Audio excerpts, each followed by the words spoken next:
If there's a right way to do something, then there's usually a wrong way. And as pilots know, landings can provide many a long night's discussion on the right and the wrong ways to land an airplane. Mastering the normal landing, much less any of the variations on the technique, is challenging, and every pilot at some point will encounter the numerous difficulties mentioned under the blanket phrase of faulty approaches and landings.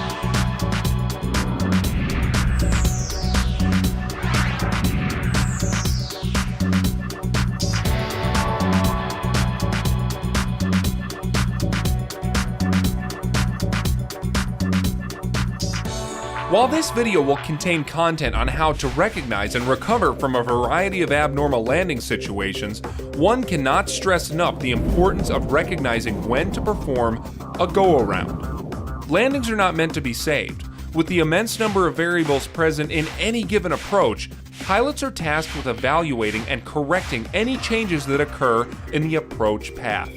Generally, minor corrections are required. If at any time the approach becomes unstable, major corrections are required, or the pilot just feels that they should go around, an immediate go-around maneuver should be executed.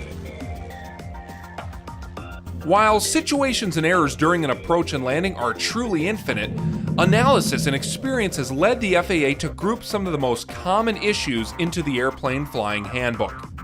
As the second topic in this series, this podcast will address issues specific to timing. These being high roundout, late or rapid roundout, ballooning during roundout, and bouncing during touchdown. Just like the punchline in a good joke, timing is everything, and it can make or break a good approach. With each of these errors, the approach itself can and often is a contributing factor. Despite this, a near-flawless approach can terminate poorly due to improper perception and timing of control application. Proper timing and correct control application is the result of practice and experience. Use of an aiming point will dramatically increase the effectiveness of training and practice. For a more detailed description on the normal landing, review the UND Aerocast episode entitled Normal Approaches and Landings, and consult an experienced, certified flight instructor. When judging the timing and aggressiveness of the roundout, pilot perception and elevator and power inputs are critically important. If the roundout has been made too early or rapidly, the aircraft will appear to hang or level out above the runway. This is known as the high roundout. The consequence of the high roundout places the aircraft too high above the runway, with an angle of attack quickly approaching critical. To prevent a bad situation from becoming worse, the pilot must avoid adding additional back pressure to continue that roundout. Doing so will result in a stall and extremely hard landing. With adequate airspeed, proper recovery is accomplished by carefully holding the pitch attitude constant until the aircraft decelerates enough to begin descending again. The pilot then continues adding pressure for the second roundout and establishes the landing attitude. During the initial phase of the recovery, it may be possible to relax some back pressure, but the pitch attitude should be constant. Power may also be required to maintain adequate airspeed for the roundout and prevent an excessive descent rate. If the nose must be lowered significantly, or if the landing is uncertain, an immediate go-around must be executed. The late or rapid roundout results from a pilot failing to recognize when the roundout should have been initiated. As the ground rapidly approaches, the pilot's natural reaction is to apply excessive back pressure to prevent touching down prematurely or land hard.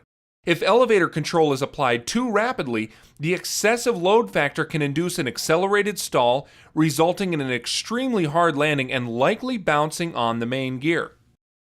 Not doing anything or a late reaction will have a similar result, but with a possible nose wheel first bounce. The key to a proper recovery is in prompt and positive application of power. The landing phase requires the pilot to fly smoothly on the back side of the power curve. During the roundout, the room for error is very minute. If greater back pressure is required compared to the ideal approach and landing, the pilot must be vigilant for accelerated stalls and increase power with back pressure application. The greater the elevator control required, the greater the power needed to balance the drag. If there is sufficient runway available, a normal landing could follow this recovery. In most cases, however, an immediate go-around is the best option.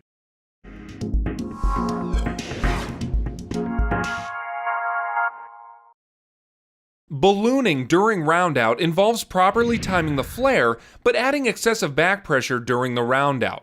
This will cause the aircraft not only to level, but to gain altitude instead of smoothly touching down. The altitude gain during this error is entirely dependent upon airspeed and how quickly the pitch change occurs. The hazards of this error and the corrections are very similar to a high roundout. However, the loss in airspeed is accelerated by the excessive pitch attitude. The aircraft is not only gaining altitude, but rapidly approaching a stall. If the balloon is slight and enough airspeed remains, the pilot can maintain the pitch attitude until the aircraft starts to slowly descend and accomplish a second roundout. A small amount of power application may be required to smooth the landing, but it must be immediately removed once touchdown occurs. If large power adjustments are required or too much altitude is gained, an immediate go-around should be accomplished. And if you are not sure if these criteria exist, then go around. A second hazard to ballooning exists if a crosswind is present. If the pilot relaxes the controls during a balloon, it is common to also relax any crosswind corrections. This will cause the aircraft to drift dangerously out of alignment with the runway. It is critically important that during any of these situations, crosswind corrections are maintained and, as airspeed slows, control inputs increased. If there is any doubt or hesitation, you guessed it, execute an immediate go-around.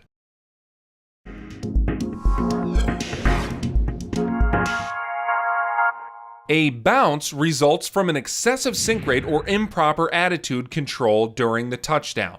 With a sharp impact, inertia pulls the tail of the aircraft down, increasing the wing's angle of attack. This causes the aircraft to rebound. The pilot must react carefully once the aircraft bounces to prevent the aircraft from bouncing again. Because the aircraft was in the improper attitude during touchdown, a bounce is usually exacerbated as the pilot tries to apply back pressure too late.